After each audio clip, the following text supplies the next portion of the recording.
Hi friends, welcome to Zeenath's world. இன்னைக்கு நம்ம பண்ண போகிறது ஃபில்டர் காஃபி. ஃபஸ்ட்டு இந்த ஃபில்டர் காஃபி மேக்கர் எடுத்துப்போம். இந்த ஃபில்டர் காஃபி மேக்கர் எல்லா பாத்திர கடையிலையும் கிடைக்கும். ஒரு 100 rupeesக்குள்ளே தான் இருக்கும். இப்போ நம்ம ஒரு half glass வாட்டரை இண்டக்ஷன் ஸ்டவ்வில் வச்சுருக்கேன். அது நல்லா பாயில் ஆகணும். வாட்டர் நல்லா கொதிச்சிச்சுன்னா தான் ஃபில்டர் காஃபி நல்லா வரும். இப்போது வாட்டர் நல்லா பாயில் ஆகிறதுக்குள்ளே நம்ம ஃபில்டர் காஃபி பவுடர் எடுத்துக்கலாம். நான் டாட்டா ஃபில்டர் காஃபி பவுடர் தான் எடுத்திருக்கேன். உங்களுக்கு வேணும்னா எந்த இது வேணால் பழக்கலாம். நரசூஸ் இருக்குது, ப்ரூ இருக்குது. இது ஒரு 5 to 6 ஸ்பூன்ஸ் இந்த ஃபில்டர் காஃபி பவுடரை எடுத்துக்கோங்க.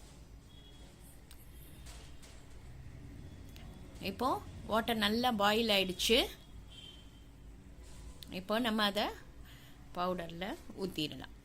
ஊற்றிட்டு ஒரு 10 to 15 minutes அதை அப்படியே விட்டுருங்க. இது நல்லா ஃபில்டர் ஆகி காஃபி டிகாஷன் நல்லா திக்காக வந்துடும், கீழே இறங்கிடும். இப்போது நம்ம பாலை நல்லா காய்ச்சி வச்சாச்சு.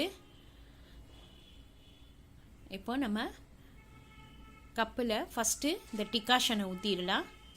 ஃபஸ்ட்டு கம்மியாக ஊற்றுங்க, அதுக்கப்புறமா பத்தலைன்னா நம்ம ஏதுக்கும் இன்னும் கொஞ்சம் ஊற்றிக்கலாம்.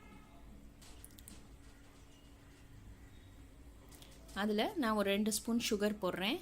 சுகர் அவங்கவுங்க தேவைக்கு ஏற்ற மாதிரி போட்டுக்கோங்க. இப்போது நம்ம காய்ச்சி வச்சுருக்கிற பாலை அதில் ஊற்றிடலாம்.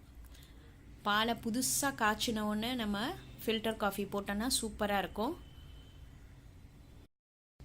அப்படியே நம்ம ரெஸ்டாரண்ட்டில் நம்ம coffee taste filter coffee taste அப்படியே வரும். இது ரொம்ப ஈஸி. இன்றைக்கி இதை ட்ரை பண்ணி பாருங்கள். லைக் பண்ணுங்கள், ஷேர் பண்ணுங்கள், ப்ளீஸ் சப்ஸ்கிரைப் பண்ணுங்கள், உங்கள் கமெண்ட் எனக்கு அனுப்புங்க. தேங்க்யூ.